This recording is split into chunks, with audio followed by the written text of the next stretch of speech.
Welcome back to Book Buzz with Jan and Payne, a podcast focused on romance books.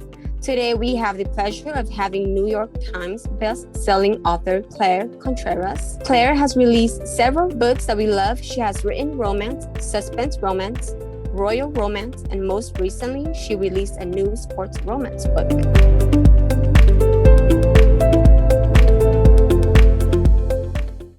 I have to say, I discovered your books when I read Falling. I'm butchering the name. The Consequence of Falling? Yes, The Consequence of Falling. After that, I went back and read all your previous books.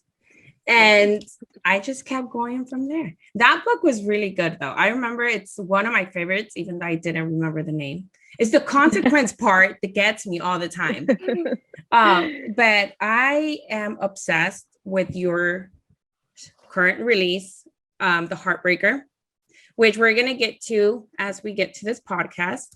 But I do want to ask you, how did you start writing, and has your writing process changed from when you first started to now? I started writing short stories and poems and just short stories mostly when I was little, like probably 9 or 10 years old. Kind of as a way, my dad used to write, and it was kind of a way to bond with my dad without actually bonding with my dad, since we were like writing different things, but we were together. And I thought it was the coolest thing. You know, he would have like always a notepad and a pen, and I would have my own notepad and pen. So I started writing forever ago. So obviously I didn't have a process back then. And throughout, like in high school, I wrote stories, and I still didn't have a process. I just wrote whatever I wanted just because I needed to write. Like I couldn't imagine not writing, basically. So, and it was very much like escapism for me. I guess like when things are not ideal in your life, you need some type of outlet, and mine was writing. And so now, as I've started publishing my books, I do have more of a process. Like I have a schedule that I try to stick to. And usually that's like, you know, when my kids are in school, I'm locked away writing. And then when they get out of school, then I'm spending time with them. And like right now I'm on a deadline, so I need to write at night. So yeah, but I usually try to stick to a schedule. And what made you want to publish your first book? I guess it was a mix of things. I went to college for psychology, and I worked in that field for a little while. And while I was in college studying psychology, I told my dad I wanted to be an English major. I didn't want to do psychology anymore. I've always loved psychology. I've always envisioned myself in that career, but I really, really loved writing. And because it was something that came naturally to me in a way, I felt like that was a natural thing to do. And one of my professors kept urging me, like, you should really, really consider changing your major to English. And I told my dad, and I was like, there's this Harvard professor telling me to switch my major.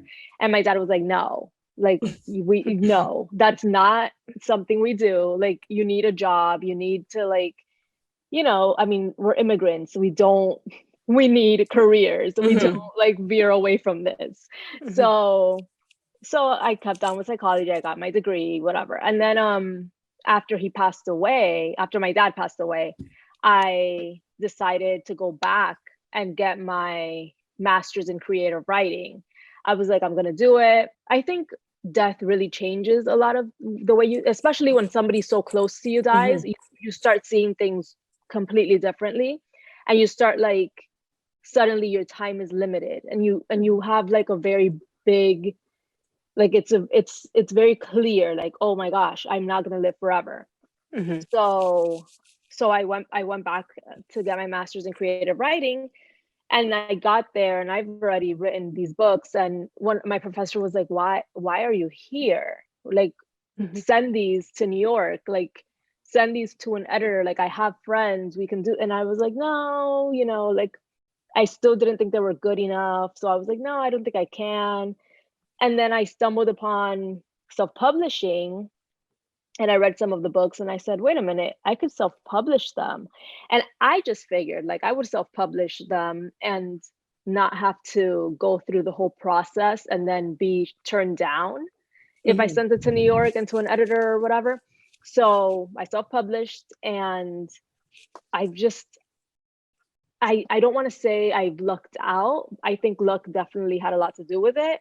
Timing, what I was writing, you know, a lot of things. So I just kept publishing my books like that. But it was kind of like it wasn't even, it was very much like I didn't think anything was gonna happen. I didn't think anybody was gonna read my books. I just figured like I'm gonna self-publish them and put them out there. And then like with 5 people read it, then 5 people read my book, and that's 5 more people than, you know, yesterday. So that's basically what happened. And did you ever knew you wanted to write romance, or is that what were you writing when you first started? So as far as I can remember, I think I was always writing some romantic elements in my stories. Even when I was writing like scarier things, it was still very much romance. Like there was always romance in it.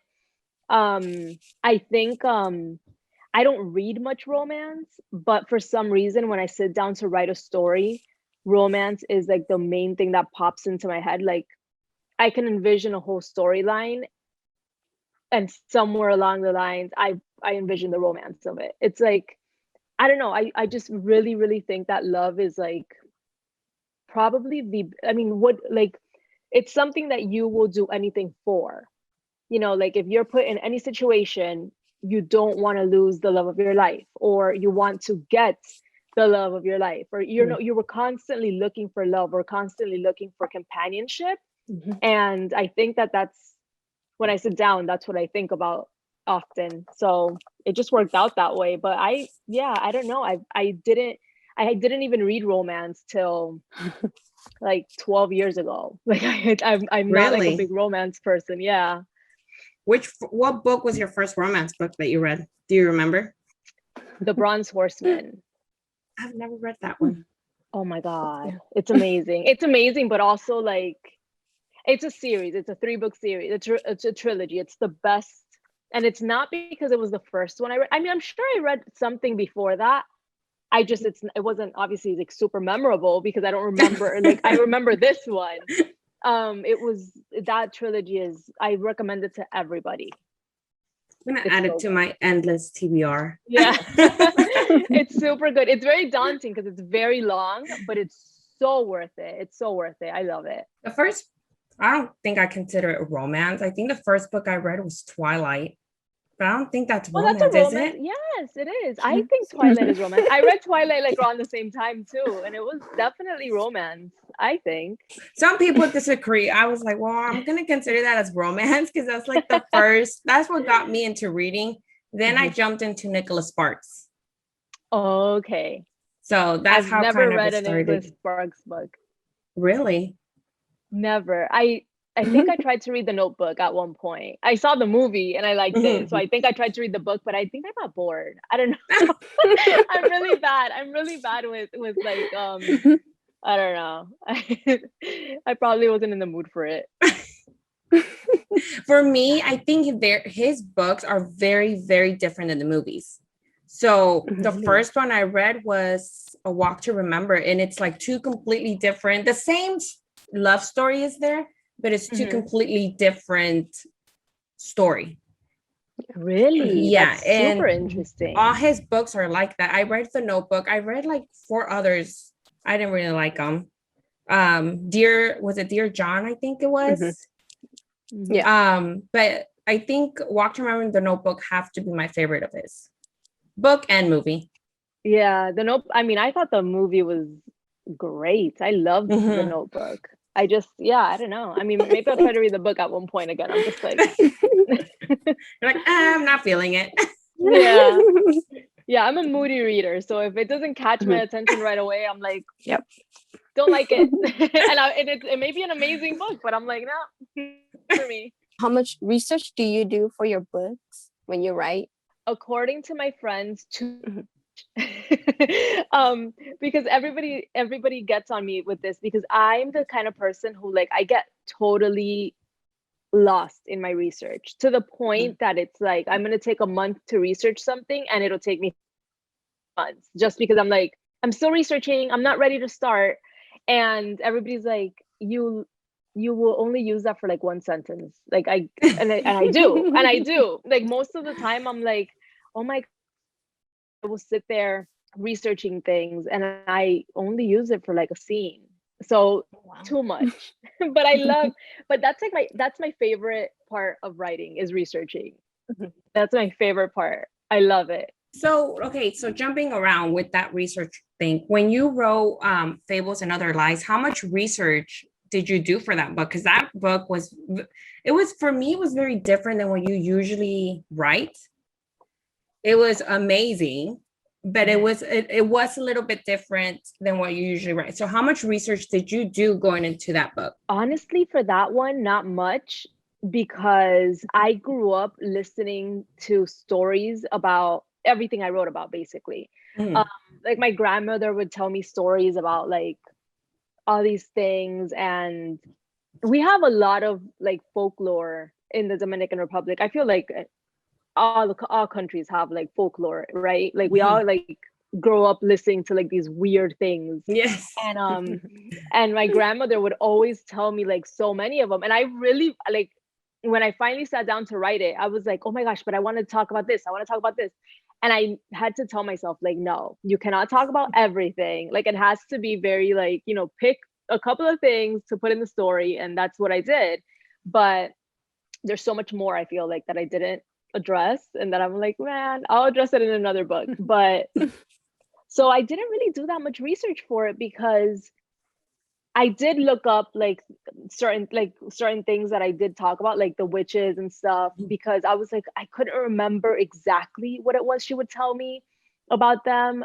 But when I looked it up, it was exactly what she would say. Like, you know, they wait for men at night in the woods, and, you know, like they lure them in and things like that. So I was like, it's funny. It's like a very different, and I think that because of that, because it's so different from everything I've written, I was able to take like the creative liberties that I took and not worry about it. Like I was never like when I write like the book I'm writing now, I'm like, oh my gosh, you know, I have to like think about a million things. You know, what are people going to think about this or things like that. With that one, I was like, it doesn't matter. Like, I'm just going to write this book. Which book have you done more research for? I don't know. I research every single book. Like the dumbest things too. Like it's not even like anything crazy. I just research everything. But I would say probably Half Truths and Twisted Circles. I guess the Secret Society series and Because You're Mine, which is the Mafia book. So I think it's a toss up between those two. I love Half Truths though. That was okay. So I don't read a lot of romantic suspense. When if I do, I'm very picky at it. And it's like Payne reads that all the time. And she's always like, you need to pick this up. I was like, I'll add it to my TBR. So I'm not, so I went into Half Truths very like, I know I'm gonna like it, but you know, I don't know, I was nervous. And I came out obsessed. I remember I was like begging you, give us the next one. Yeah. I love books like that. Like if I could, that's all I would write. Like I love like twisted things like that like, you know, make you think or make you like wonder like who did it or, you know, things like that. Like I love, that's like my favorite thing. That's why I read so much suspense, because I'm like constantly like chasing things. And for your books, how do you come up with the covers? Because I am obsessed with your covers. Like the ones for Half Truths and Twisted Circles, those have to be my favorite. Well, the Heartbreaker and the Simple King and Fables and Other Lies. I'm just gonna be naming all your books. Thank you. I can't take credit for that. Hung Lee does like the most amazing work, and I tell her we're very similar, and we've worked so well together, because I'll tell her like some idea that I have, or I'll show her like a ton of covers that I like, and she likes. We have the same taste, which helps. So every time I see anything, I send it to her and I'm like, oh my gosh, wouldn't this be cool? Wouldn't this be cool? And we have like covers. I have covers that she's made me that I haven't even come out with the books. Like one of them, I wrote it and it's not good. So I have to like rewrite it. So I have to rewrite it. But, and it's probably one of my favorite covers that she's made, but I haven't been able to use it because I have, so I think she's a genius at what she does. She's like so creative, and honestly, she's one of the best people that I can possibly like have in my corner. So like, yeah, I come up with a lot of ideas, but I feel like the finished product is very much like her, like I can tell her a million things and she just gets it and she just does her own thing with it. So do you always wait until you like, do you get the cover before you finish writing the book, or do you get the cover after you finish the book? It depends. Sometimes I get it after. Like the book I'm writing now, I don't have a cover for it. And in a way, it kind of hurts me not to have one, because I feel like when I have a cover, I have like a vibe in my head that I go with. But also it helps because I don't have to like play in anything into like just the cover is its own thing. So it depends. And usually I used to get the covers like really early on, but then again, I have some covers that I haven't even used. So I try not to do it anymore because I'm like, I just spend money on these covers and then they just sit there. And then I'm like, by the time like I'm able to release the book, that's not even relevant anymore, which is a problem because then it's like, then I need a new cover. So yeah. And what cover has been your favorite of yours though? I think it would have to be Fables and Other Lies.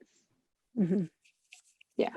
I love Half Truths because I love octopus. Like to me, that's like one of my favorite animals. But Fables and Other Lies, I feel like is just so beautiful and like I love it. So yeah. It keeps you intrigued. For me, it was very intriguing when I saw it. I was like, oh, I wonder what the book is about. Because for me, a cover, I go a lot by the cover if I want to read the book or not. Well, I don't know why, but it's like if I like the cover, I'll most likely pick up the book, which is weird because I've read some books where the covers were like before I started reading, where the cover wasn't my favorite, but the book was really good. But that's before. Now I pick up a book by the cover. I do that a lot. And it's funny because a lot of my favorite books have ugly covers. And I hate that they have ugly covers because then I tell my friends, like, read this book. And my friends are very much like cover people. So they're like, ew, the cover is so ugly. And I'm like, but the book is so good, I swear. And it's true. I hate that. But I always want to like change the cover for them and be like, here's your new cover. I'm taking over your whole project. Just to sell more books. Like, I know you didn't ask, but here's the cover in case you need it. Yeah, my friends won't read it. So I do the same thing. I pick up a lot of books based on a lot of books actually. And some books, I bought this book at Target. This was years ago. I kept seeing the cover. I kept seeing the book and I would like stare at it every single time I went to Target.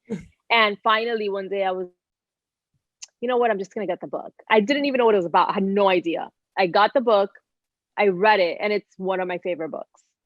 Really? Crazy. Yeah. Well, see, that happened to me too. When I picked up, I don't know if you read it. I know Payne hasn't. The Coincidence of Callie and Caden by Jessica Sorensen.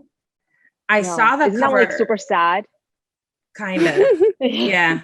Yes. I kept seeing the cover at Target and it looked so beautiful. And I was like, well, that's when I wasn't reading much. I was like, I don't read. I don't need books. Where am I going to buy this? So I kept going to Target and I kept seeing it until I bought it. And it was so good. But it is a sad book. It is a sad book.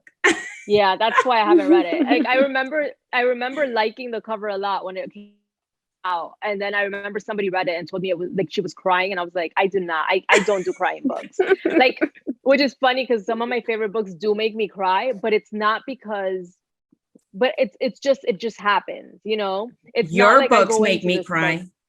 That's so funny.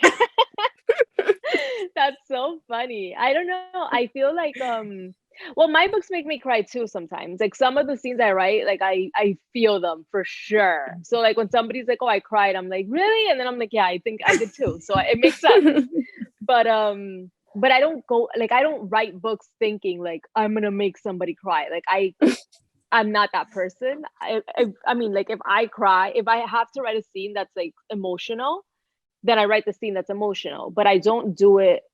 I don't go into it purposely thinking like I'm gonna make a crying book. Like I don't, which is why I don't read books that I'm like, oh, everybody's crying. No, and I'm sure they're amazing. I just can't.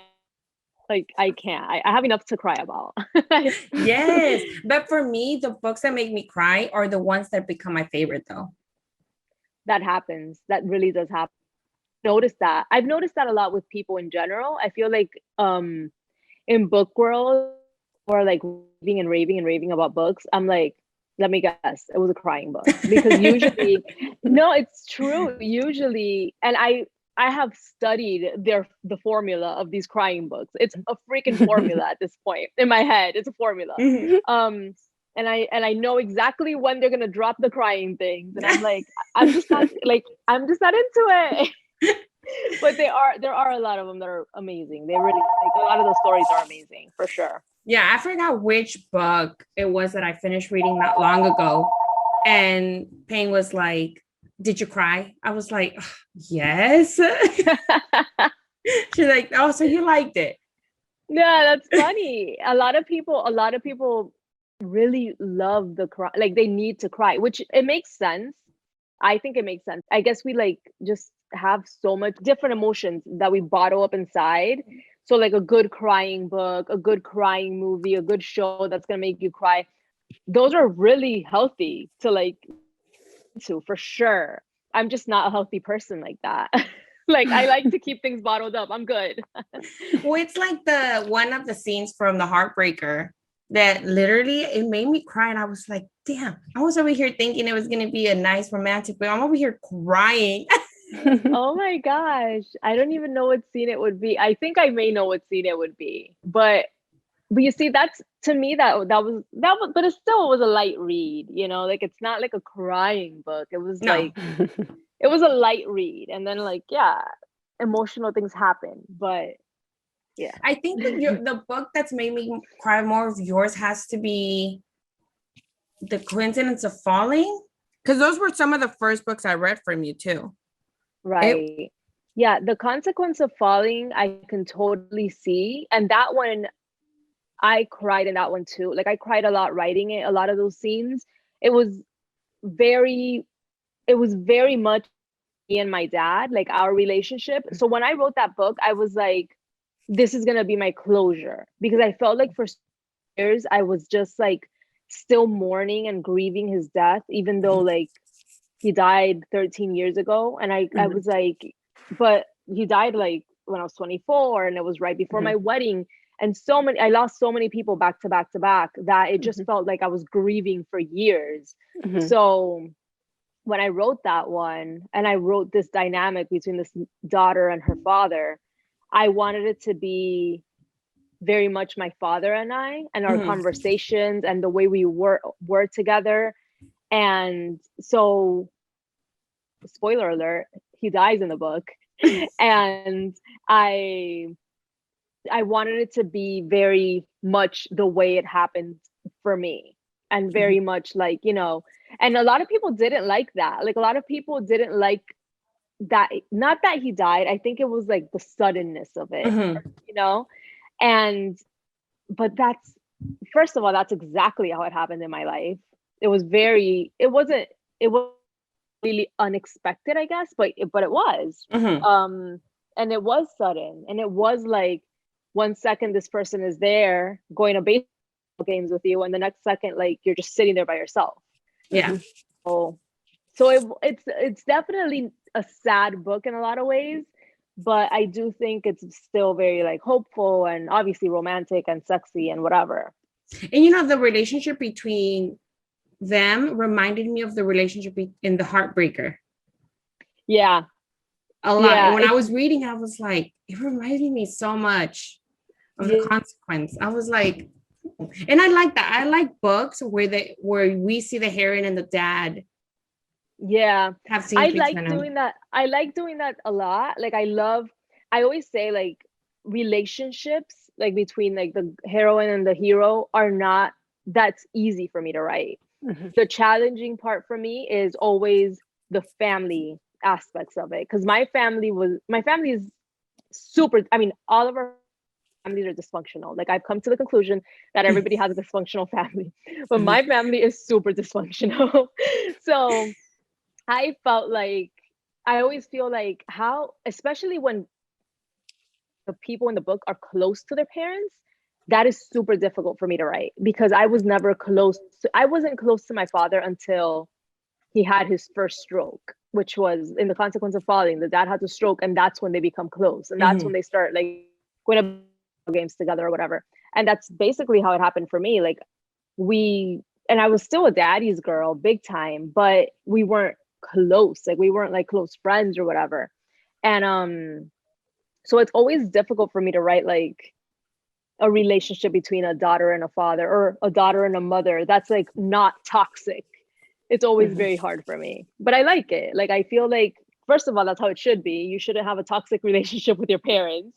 And you know, it's fun. It makes you think like man, if my parents would have reacted this way, like I would have had a really close relationship with them. I think you write those scenes very emotional because, like, going back to The Consequence of Falling, that scene where she goes to the game without him, Yeah. that still breaks my heart. I was like, Yeah. no, like she could have let him go together.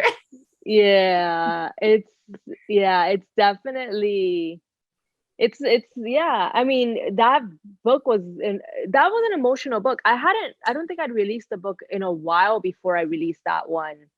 And I think I just had like a lot of things bottled up that I had to just, and which is why I was like, this is my closure. Like after I write this book, that's it. Like I have closure. I'm not sure that I do, but it definitely was a really good, like a cathartic experience to write it for sure. And from those books, from all your books, which one has been the hardest that you've written so far? Honestly, the hardest that I've written, I haven't released, and I don't know that I will release. Why? It's super personal, and I don't know. I guess I'm not ready to release it. I mean, and I wrote it years ago. I wrote it when I was going through chemo or right after chemo, maybe around that time. And it was just like it was a lot. It's a lot. And I thought it was like, you know, it wasn't like a super heartbreaking book. It was very humorous, but I have really dark humor. So to me, it's funny, but everybody else is like I let some people read it and they were like crying. They were like, oh my God, this is so hard to read. And I was like, I thought it was funny, but okay. But thanks. I think like people who are going through cancer would think it's funny. People who are not going through cancer would probably be like, what is this? So it's kind of one of those. But so I don't know. Maybe I will release it at some point. I don't know. I'd have to go back to that. And honestly, like I haven't really wanted to like revisit all of that trauma. It's okay. You can just send it to my Kindle. Send it to you. Sure. So like, okay, so you say that one's the hardest. Which one was the easiest okay, so let me reword it. So how long does it take you to write a book, and which one was the easiest that you finished writing sooner than expected? I think it usually takes me like, let's say like right now I've been writing The Rule Breaker, and I've been writing The Rule Breaker for like 3 months now. So usually like it probably takes me 3 months. And honestly, like actual it takes me 3 months because research I do, then I start writing before I finish researching because I get like impatient with myself. And which is such a dumb idea. Like I should probably just finish the research and then start writing. But I get like, and I'm like, oh my gosh, I just need to start. Like I look at my calendar and I'm like, I'm already running out of time, like whatever. So I start and then I stop and then I delete a million words and then I start over and then it's a process that I go through. So I would say like 3 months. It depends on the book. I have taken longer. I've taken up to a year to write a book, but usually it takes me like a good 3 months. And Kaleidoscope Hearts is probably the fastest I've ever written a book, which I wrote it in like 3 weeks, which to me is like insane. Like I think about it and I'm like, how? How did that happen? I had just finished chemo. It was my last chemo and I felt bad, like, as one does, for a few days. The moment I felt a little bit better, I just started writing that book and it just like poured out of me. And I finished it in 3 weeks and I was like, oh my gosh, I just wrote that whole thing right now. Like that's crazy. It was so fast. I couldn't believe it. Which one that you released has taken you longest to write? Probably There's No Light in Darkness. I think that one took me like a good year, maybe two. I started writing it like at some point in high school. So if you really, really count the years, it's probably like 5 or 6 years. But actual writing, it probably took me like a year. Because at that point, I was still kind of subscribed to the idea that if it doesn't take you like a whole year to write a book, it's probably not good, which is kind of a BS idea, honestly. And, but that was the way of the world back then. That's the duet, right? Yeah. Oh, I love that one. Yeah, that's the duet. I love that one too. I mean, that's like my baby. That was very, because I think I read those a year and a half ago, right when I finished Half Truth, because I wanted more romantic suspense from you. And I think those were the only ones I hadn't read. So I was like, oh, let me go back. And they were I always wonder how those age, because I have that other series. Oh, the ones that I sent you, the signed paperbacks of The Devil's Contract and The Sinner's Bargain. And those didn't age well, which is why I took them down. Well, for many reasons, but I took them down and I was like, I have to rewrite this book. I have to figure this out. But I always wonder how like There's No Light in Darkness aged. And I mean, people still read them and they still like them. So I'm like, I guess they're fine. I'm not gonna reread them. So see, for me, I think the reason it took me forever to read it's because I thought it was a love triangle before I read it. That's why I was like, I don't do love triangles. Yeah. So then I forgot who told me. They were like, no, you need to read it. It's not, spoiler alert, it's not a love triangle, right. But it's, it's pretty good. That's when I went and I read it and I was like, why did it take me so long to read them? That's funny. I don't blame you. I always say I hate love triangles, which sounds so hypocritical because there are some that I absolutely loved, but I would never put myself through that again. Like I loved them, but I don't love them enough to read them again because like thinking about them makes my heart like, oh my gosh, I can't. Yes, that's something me and Pain, we try to avoid those books. Yeah, me too. It's hard, but some of them are so good. It's just, yeah, I never want to experience them again. So from all of your books, who's your favorite couple? That's a good question. I think maybe, oh gosh, I don't know. Okay, actually no. I think Mia and Jensen from Paper Hearts. I think they're my favorite. I think they went through so much, and I always think about them when I think about like couples. I'm like, yeah, that was a good one. Like that was a good couple. I love all the couples that I write, but I feel like very connected to those two for sure. I was hoping you were gonna say Elias and Adeline. And Adeline.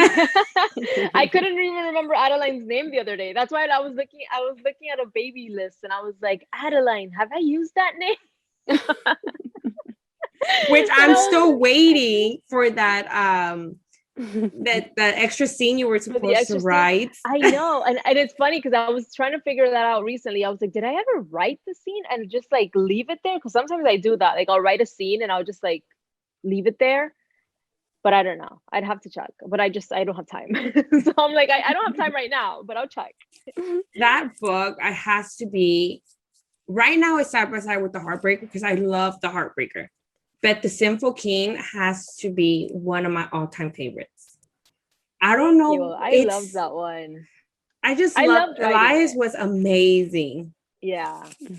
I loved writing that one. It was very like, I don't know. I took like 2 years to just write whatever I wanted, and which is difficult to do because the market moves so fast.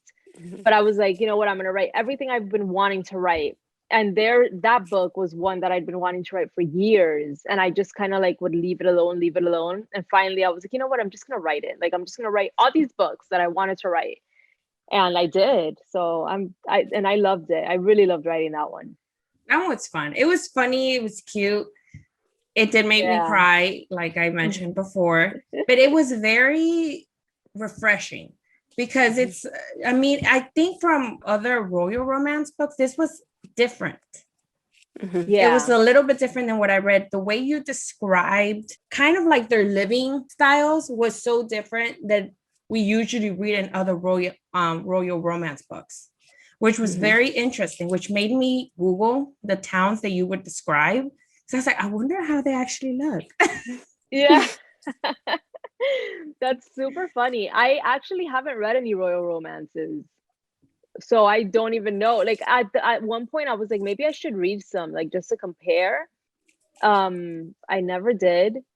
And I was like, it doesn't matter because honestly, like I know my story and I know that which is why I hadn't released that book to begin with, because somebody else released like nobody was releasing. Royal romance has been around forever, but nobody that I knew, not that I knew, but like nobody in my circle, in the sense that like people that I could see online had released a royal romance. So I kept like thinking like, I'm gonna write one. And then somebody released one, and as soon as I saw it everywhere, I was like, oh man. And I was like, I don't want to release it anymore, because I'm that person. I'm the person who, like, if everybody's hyping one thing, I probably will not read it. I probably will not watch it. Like, I'm very late to the game in that way. And then like if everybody's writing stepbrother books, I'm like, I'm never gonna write one, because I never want to be like copying anybody. Even though like, and I always say like, we write the same tropes and genre anyway.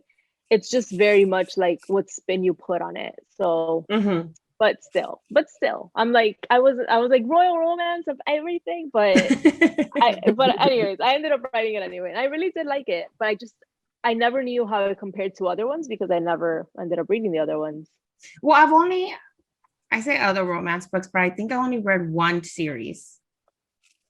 Yeah, but still, I mean, you know more than I do.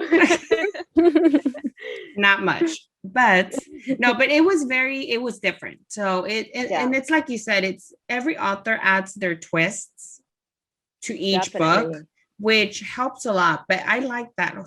I like the way you do it too, where you try to stay away from whatever the hype is. Because I feel, in my personal opinion, right now, the hype is, I don't know why I feel like that, it's bully romance right now. I see a lot of that right now. I know. It's really funny because for a while it was like the stepbrother romances, like when Penelope Ward came out with Stepbrother Dearest, I want to say it was called. And suddenly all you saw was stepbrother books. Yes. And I know Penelope Douglas came out with Bully years ago. So it's funny that now the bully romance has caught on so much. You know what I think it is? And I've never read a bully romance, so I don't know for sure if it is this or not. I always think it's that push and pull of like enemies to lovers that we like so much. But I guess maybe the guys are meaner. I don't know. I'm not sure what a bully romance is, because because they're like all high school, and I can't get into the high school books. They're meaner. But They are, right? Yeah. But enemies to lovers, I think that's my favorite. Enemies to lovers and small town tropes are like, Yeah, those are really good. I can't say small town tropes because I've only read a handful of them, but the ones I've read are so good. I've really, even like I think the last one that I can remember that I read was Devney Perry's biker series. Like I read the first book, and that was a small town romance. And I remember thinking like, oh my gosh, this is so cool because everybody knows each other. yeah. It was cute. And here, like I live in Charlotte, which is not a small town at all, and nobody's from here, it seems. But when I go out anywhere, like to any of the other little towns, I'm always like, oh my gosh, how strange. Like they have a main street, like they have a street called Main Street. And I always think like that's how you know it's a small town. Or it was a small town at some point. So I'm like, man, all these people know each other. It's so cool. But also like I don't think I would have survived that. Me either. I always watch not Gossip Girl, Gilmore Girls. And you know how they live in that small town. Everybody knows each other. And I always say, well, man, I wish I lived in a small town. And then I'm like, no, I'm like, everybody be knowing your business. And it's like, you can't do something without people knowing. Exactly. Like, no, I don't think I could do it. Okay, so you just released The Heartbreaker, which, like I said before, it is amazing. One of my favorites. I loved it. I used to say Elias was my favorite, but Jagger is like right there beside him. And it's just because he is this stubborn, hard-headed, sassy, and sexy hero who it was for me was amazing and perfect. And I loved it. I remember I could not put the book down. I literally finished it in a day. I think I was up to like 3 a.m. reading it. I was like, I don't want to finish it. So I loved it. It was, for me, it was one of my favorite books of you that you've written to date. How was it? Because I know you haven't written a sports romance since The Player, if I'm not mistaken. Yeah. So the Half Truths was kind of hockey, but I don't think hockey was talked about much. It was like a side in the book. Yeah. Yeah. So how was it going back to the sport? It was area? Good. I mean, after The Player, I did think about like continuing on and writing more sports romances, but then I didn't release like a book for like a year after I released The Player. It was like, it like drained everything out of me, that release. It was like so much. And I had like so much going on in my life. It was just like really difficult, the whole thing. So I never went back to the sports, and I love football, like college football specifically. I love college football. And we go to in Miami, we used to go to like tons of games. But here, even before COVID, we went to like a few games here because happened to play here like twice, or they played here once. I can't remember. We went to like a few games that year. And one of the times we went to UNC, which is where the book is based. And that area is so crazy. It's like, I will rewind time and go back to college just to go there because it is like a true college town. Like every single college party movie you've ever seen is that. It's like super party town. It's awesome. I loved it. So I was like, oh my gosh, I need to write a book based here because it's just so cool. It's so much fun. So when I was thinking about writing a sports romance, at first I was going to write a baseball. I've been thinking about a baseball romance forever, but then I was like, no, I think I'm going to do this. I will do college football. And then I had these 3 brothers who are Dominican, and the first one happens to play football, and our sport is baseball. So like if you're Dominican, you're expected to play baseball basically. And I wanted to like address that because one of them's a football player, one of them's a hockey player, and one of them does play baseball.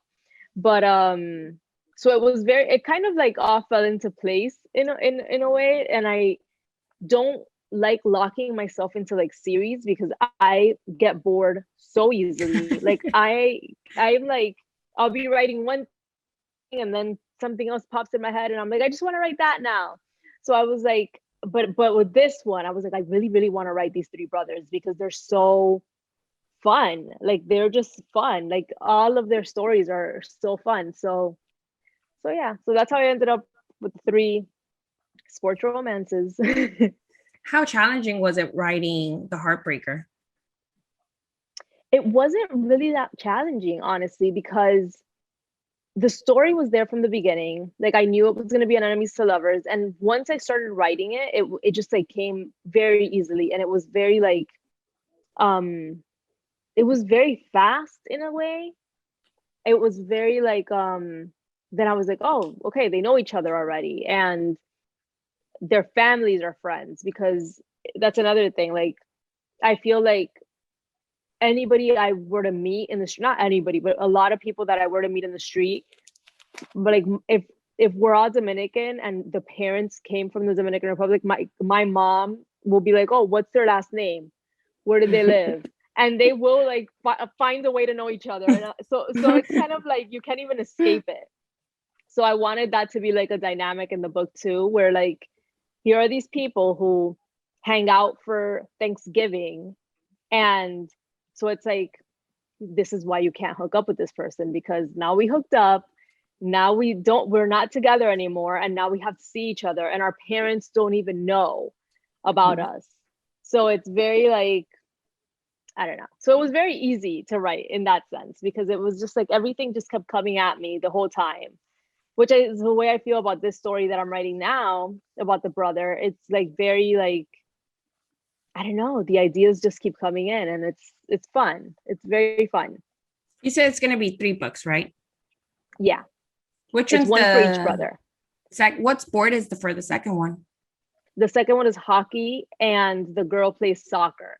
So it's a lot more soccer than it is hockey because I'm more in the girl's head all the time. But they're both sports are definitely in it. I'm excited. I loved the whole brother dynamic too.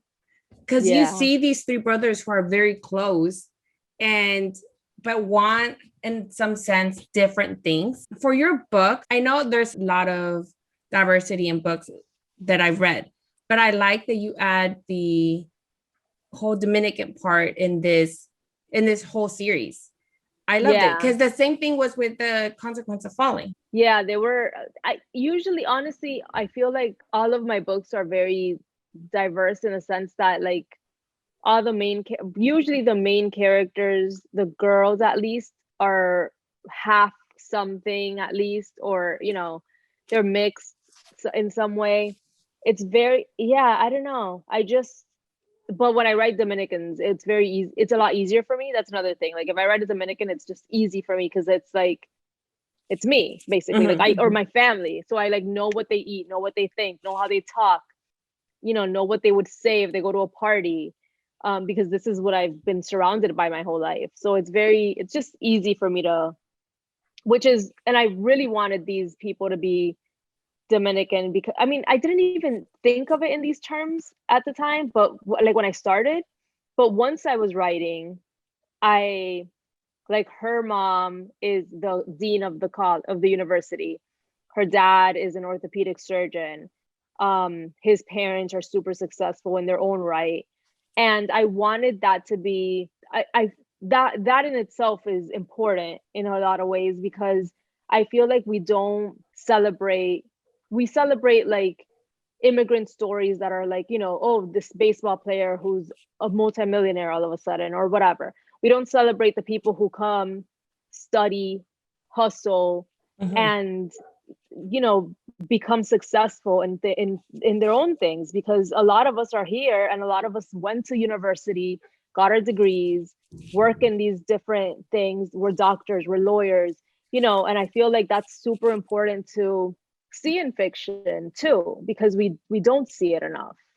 Yeah, and I feel like I haven't read any books from any other authors where they write characters that are Latin or Hispanic, which is I wish I could see it more, which I think that's why I love your book so much, because you give us that. And that's what I like. I like, saying, I know what she meant when she's talking in Spanish, or I know what this little quote that she said means, because it's like you're born with it. It's like, well, you're born in it. So it's nice reading those type of books, because like I said, I haven't read any that have that. It's weird. It's weird. I never even realized it was an issue, honestly. Like I've never really, and it's never something that I've cared about, I guess. Like I've never, like, now we talk about representation, and now I feel like our eyes are open to it, and we're like, oh wait, we didn't have representation before. We didn't have, like, these people didn't have a seat at the table before. Like, we're just getting here now, which is so insane. Like, that we're just now getting to like be part of the conversation at all. But I feel like a lot more people are writing them, which is great. And I never even saw it as an issue. When I wrote The Player and I started getting emails from girls, thanks for putting a Dominican girl in the book, and making her, she was a psychologist or a social worker. I can't remember. I think she was a social worker. They were like, you gave her a career, and we don't see that. I was like, what? Because again, like, I'm surrounded by successful people. I mean, yes, and obviously every single job is important, no matter what you do. But I feel like we never talk about the successful people. We're kind of just like, we don't see it in, again, we don't see it in fiction enough, for sure. Yeah, I agree. And that's something, I mean, me growing up in a Mexican home, we saw that a lot with my dad. Right. So I can read, like, some stuff that you would say in your books, I could relate a lot to it. Because it's like how you said earlier, it's like your dad didn't want you to change to an English major. My dad, since we were little, had expectations of us to where you have to be a doctor, you have to be a lawyer. So it's like, because he would see those as careers, he wouldn't see other stuff. So like me, I have my bachelor's in psychology. Right. And it took them years for him to realize, okay, anything you do is a career, and it's not just what, and like he says now, he's like, times change, and it's good that we're seeing that more in books, like you said. So it's like we're reading about that, because it's crazy. Like you said, it's crazy that they weren't included in there before. Exactly. And it's funny because I think a lot of us grow up hearing that so much. We grow up hearing like, these are real careers, and it's always like the doctors, the lawyers, and it's like there are a million other careers that yes, you can make money with, or you can be successful at, and you can absolutely make a good living out of. But we always grow up, I mean, I think our parents also, like, that's just the way they, the people they saw as successful were those people. So they want us to be those people, because they're like, that person made it, so I get it. But yeah, but it's good. It's good seeing those struggles though. Like in the Heartbreaker, like the dad doesn't want her changing schools because he wants her to, do what he thinks she should be doing. Exactly. So I like that. And it's like, to me, it was funny how she ended up going back, even though she was like determined not to. And I really liked that. I liked how you started the book with the dad. Yeah. He was kind of scary. He was, right? I was like, I think so too. Reminds me of my dad. So right. That's the thing. It's very fun. And it's funny because the three guys, their dad was a professional baseball player, multi-millionaire, has like obviously started a company. His wife, again, also super successful, and she was also an athlete, started a magazine. So these people were multi-millionaires, famous, kind of, like the dad, famous, whatever. And still the pro baseball players' kids grew up thinking that her dad was the one with the better job because he was a doctor. Yeah. So it's very like, even that like kind of like plays into it, because again, this is what we hear all our lives. And like, yeah, you can be a pro baseball player, but that doesn't mean your kids are gonna be able to be a pro baseball player. Like, it's, that's one of those jobs that it's like 1 in a million. So yeah.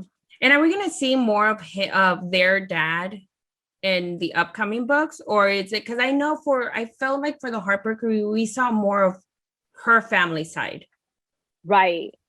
Yeah. In this one, in the one I'm writing now, which is the Rule Breaker, which is the youngest brother, you see his family more, because he's, it's his, like, whenever his point of view comes in, like, his mom is very involved. His mom is like, that's her baby. So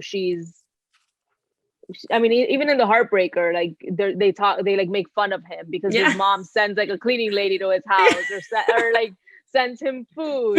And, like Uber Eats all the time, and they're like, oh, your mom does everything for you.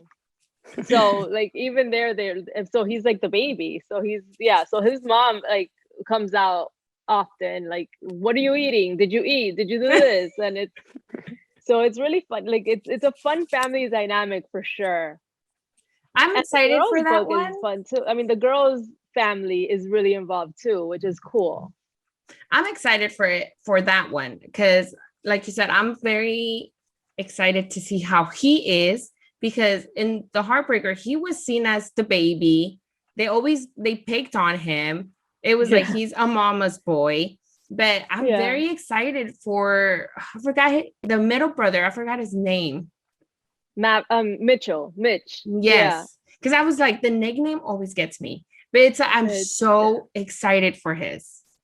I know. I was writing his. I wanted his to be second. I wanted it to be like from the oldest to the youngest, but it just didn't work out that way. His is a second chance romance. And with those, I feel like I take my time a little bit more, because it's always kind of a struggle to, like, if you break up with somebody, it's for a reason, right?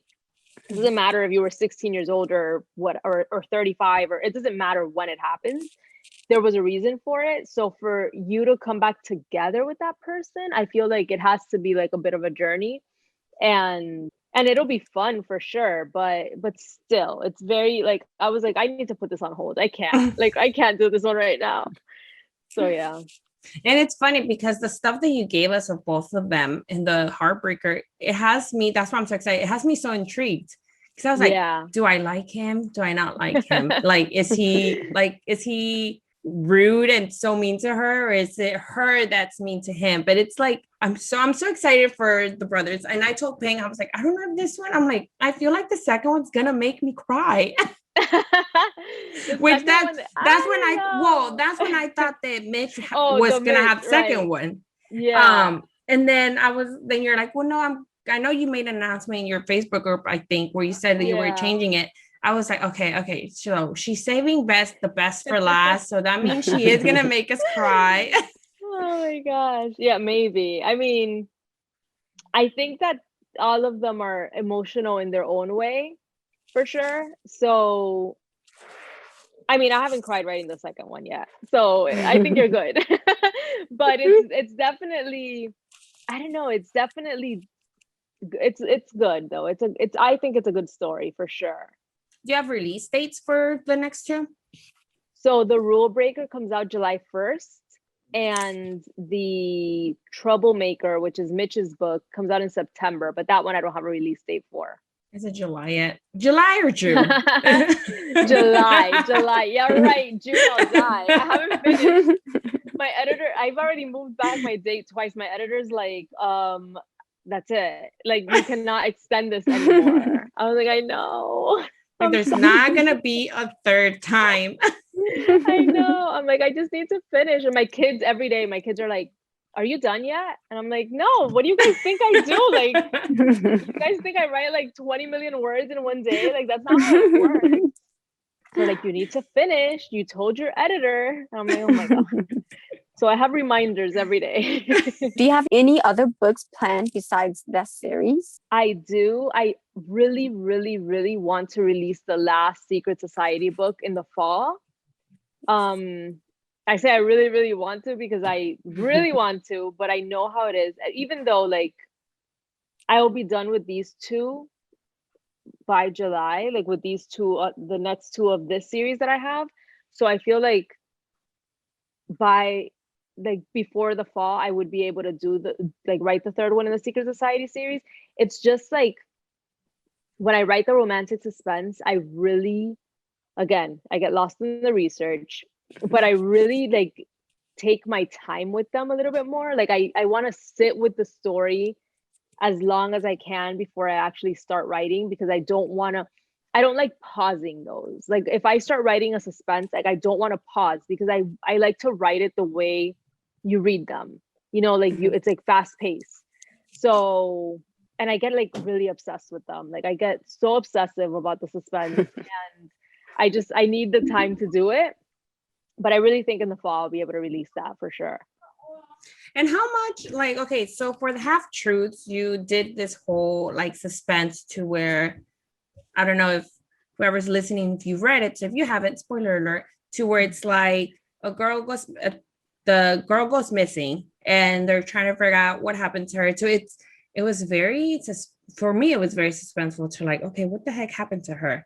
And then it's like when Logan, I was very suspicious of him when he first came out in the book. I was like, I don't know if I should trust him, if I, you know. So it's like, how do you come up with these scenes to where it's like for Half Truth, she disappears, and then for Twisted Circle, it's like the twin sister is the one who is like missing, but it's very, I don't know, how do you come up with these stories to where you know, because to me, to me it would be complicated.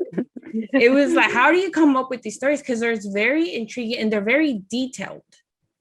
Yeah, I honestly don't know.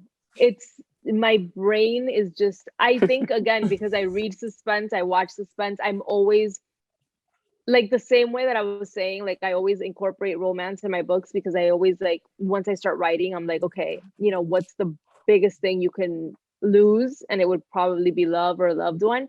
I feel like my brain just thinks in suspense constantly. Like I'm constantly thinking about like, what if this happens? What if that happens? Or any little thing like triggers my brain to go into like overdrive with like something suspenseful. It just always happens. And like I feel like missing people is easy in a way because there are constantly people going missing, unfortunately. So it's very easy to like take a story like that and run with it. And just like, and you know, like you have the secret society. I love secret societies. I love anything that has to do with like, so like secret societies, like things like that always intrigue me so much because I'm like we know they exist, but we don't know much about them. Like, what do they do? So I feel like that was just another layer to it. So I felt like, okay, missing girl, secret society, the brother's in the hospital with a concussion, like he's not even awake. So it's just like a lot of little things that kind of placed all together just work. But I don't know how I came up with it, honestly. Like it's just my brain. Like, do you already have like the plot for the third book? I do, yeah. I have some of it. I don't like writing. I don't like starting the suspense until I know more of it. Like until I see the end. When I see the end, if I see the beginning and I see the end, then I feel like, okay, I can do this. But I know the beginning and I don't see the end clearly yet. So I'm like, I just need to like keep thinking and again, keep asking what if. And at some point, eventually, one of those what ifs will lead me to the end. And then I'll start like seriously writing it. So is that how you write? Do you write in order like chapter by chapter, or do you jump around while you're writing? I definitely write in order. I sometimes, very, very rarely, I will write like a different, like a chapter in the future. Like if I'm super stuck and I've been stuck for like a week and I'm like, you know, for some reason this isn't moving forward, I'll write like a chapter that I know for sure is going to happen.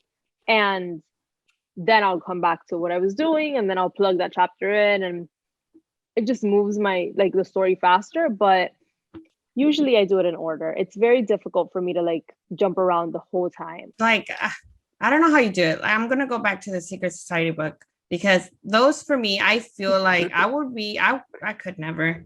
That's why I could never. I prefer to read than write, because those, I was like, I wonder how she does it. Because it's like I said, you go into detail to, it's like one little thing comes up in a chapter and then it comes back later towards the end. Right. Yeah. With those, I do a lot of writing. Like I'll be writing. And then like, if anything important happens, I'll write it down like on a notebook, like just so that I can come back to it. I usually don't read my books. Like I do not like reading them. So like I'll read them like when I get them back from the editor, and I know I need to fix a bunch of things, whatever, I will read them. I'll skim through them is what I do. But because right after I finish it, I obsessed over them so much that I'm just thinking. So I'll send it to my editor or to anybody like to read. And the minute I send it, I'm already like, oh my gosh, I need to fix this. I need to do this. I need to add this. I need to add a chapter for this. And like, I'll just keep going and going and going and going. And it's just like, so those things end up tying in somehow, but I don't know, but I don't, yeah. I mean, I do it on purpose, obviously, like whatever you see in chapter 5 that comes back in chapter 20, it's on purpose, but it's definitely, I don't plot the book. So it's definitely not like super thought out. I know we spoke a little bit about the tropes that you've written and stuff. Would you ever consider writing a small town or any other different tropes that you haven't written yet? I feel like the Heartbreaker is kind of a small town because Chapel Hill, North Carolina, it's very small. It's very small, but it's definitely not like, I know what you mean by small town. It's not like, I don't know if I'd be able to do small towns. I feel like I really respect people who can do that well, because I feel like that's like that could be a recipe for disaster, but also so much fun. Like I'm like, it's so much fun to read, but I feel like I'd get frustrated. Like, really? Like, stop being in my business. Like I would have to write the girl in the small town who absolutely hates everybody and like wants everybody like to like not look at her. I would have to write that kind of person. Do it. Challenge accepted. Yeah. For new readers who haven't read your books yet, how would you describe your books to them, and which book would you recommend they start with? So I think my books are very much like big time split personalities, in the sense that I have like the contemporary romance, and I have the romantic suspense that is just like weird, and then I have Fables and Other Lies, which is gothic romance, kind of it's suspenseful though, so I guess you could put it in that. I would say, like, if you'd like contemporary romance, maybe start with The Player or Kaleidoscope Hearts. If you like romantic suspense, Half Truths, probably start with Half Truths. Every time somebody asks, I tell them The Sinful King. Really? Yes, that's the book that I always recommend. And I think I recommended it to a girl. Her name is Yvonne, I think that's her name. She's like, I haven't read her books. Which book should I start with? I was like, definitely. I didn't even think about it. I was like, definitely The Sinful King. I was like, it is so good. You're gonna love it. After you read that one, go back and read Half Truths. And I think that's the first book she picked up, The Sinful King. And she's like, I am obsessed. That's so funny. You see, and I would never think to recommend that one first, just because, I don't know. I just never think about it first, at least. I always think The Player, because it's like sports romance, and yeah, I don't know. Definitely. I think for sports, definitely. I think I would, now it's either The Sinful King or The Heartbreaker. Right. Now I could say The Heartbreaker too. But before it was like, I would always say The Player. But yeah. Yeah. Just because it was like, I don't know. I don't know why. But will you ever go back to writing a royal romance? Man, I don't know. Definitely not for a while. I think it would have to be something, because even with the Sinful King, like it just that idea, like again, hit me, and I've been sitting with it for a while. So unless another one hit me like that, probably not. I did love writing that, but I don't know. It's very like, it's such a like niche genre. Like it's such a it's very not a ton of people, not that read it. A lot of people read royal romance, but I feel like it has to really interest you, because especially like now, like the whole royals with the whole drama and the people are like, oh, forget the royals. Yeah. So now it's very different. But I don't know. I feel like if the right idea hits me, then yes, I would definitely do it again. But otherwise, no. Well, here's me crossing my fingers that you do. Well, here's me crossing my fingers, hoping that we get that extra scene. That extra scene. I still wait for, like, I feel like I tell you this. I know. Ever since it comes out. Yeah, I'm always like, I need to look for it. But I think I may have looked for it and I didn't find anything. Or maybe, I don't know. I don't know if I ever started. I could have sworn I did though. Which I get, because I know you're busy and everything with like the new books, plus your kids. Are they still in, Are they out of school already? No, they're in school. They're in school. And it's like, yeah. I get it. It's a lot. Going back to it's do definitely something. a lot. Thing is, like, once I move on, it's very hard for me to like get back in there. Mm-hmm. Which is why, like, for these brothers, I was like, I need to write them back to back, because I know myself. Again, I get bored. Like, if I'm writing suspense, I don't get as bored, because it's like things are happening and I'm like constantly thinking. But if it's contemporary, it's different. I don't know. I feel like I need to stay in the world for a while. Otherwise, like, I'm like, oh, I forgot. And I always forget. I always forget what I write. So I'm like, who is that person? I don't know. Somebody emailed me recently and she was like, oh, are you ever going to write a book for some side character? And I was like, who? And it took me forever. And then I was like, from what book is this? And she tells me the book and I'm like, oh my gosh, I have no idea who she's talking about.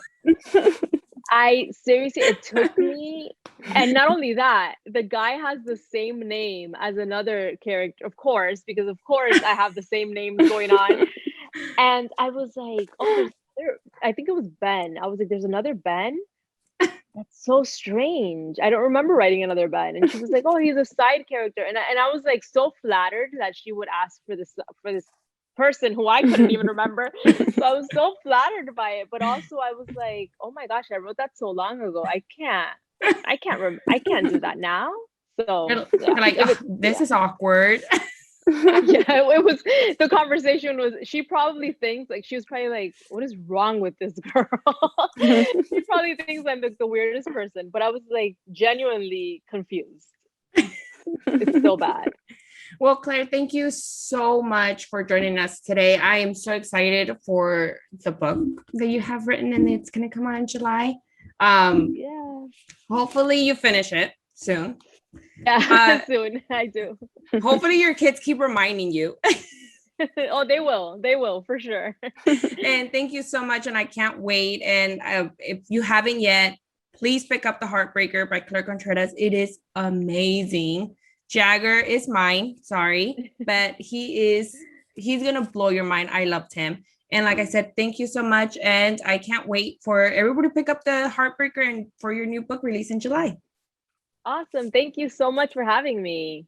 Thank you. And then, like I said, we'll be reading you again in July. I'm so excited. Awesome. Yeah, me too. All right. Bye. Bye. Bye. Thank you so much, Claire, for joining us today on our podcast. It was amazing. I was so nervous, I have to admit. Claire, for me, is my unicorn. I love her. I think everybody, since we started the podcast, I've made it known that Claire is one of my favorite authors, and she is literally one of my top 3. It was an honor, and I was so excited that she agreed to be in our podcast with us, and talking to her about her writing. It was very interesting. It was so exciting. It was so fun. And it made me love her as a writer even more. Thank you so much, Claire. It was amazing, and like I said, an honor having you here. If you guys don't follow her on Instagram, her handle is Claire Contreras. And then she also has a readers group on Facebook, which is Claire Contreras Crew. She always posts teasers there for her upcoming book. She posts giveaways, art giveaways, and any new book updates that she has. So I fully recommend you, if you have a Facebook, go ahead and join her readers group. Again, it's Claire Contreras Crew. We are gonna put the link in our YouTube video down below, or if you are not on YouTube, it's fine. We'll go ahead and add the link in our Instagram. Her Instagram handle is Claire Contreras, and our Instagram handle is Book Buzz Podcast. And we will be announcing our third author interview this Friday. So keep an eye on our Instagram so you can check out who it is, and so you can submit any questions that you might have. If you missed our interview with Corinne Michaels, we are gonna add the link below. So make sure you check that out. Her interview was amazing. It was so much fun talking to her as well. And again, if you have any questions, just message us on Instagram, and we will see you guys next week. Bye.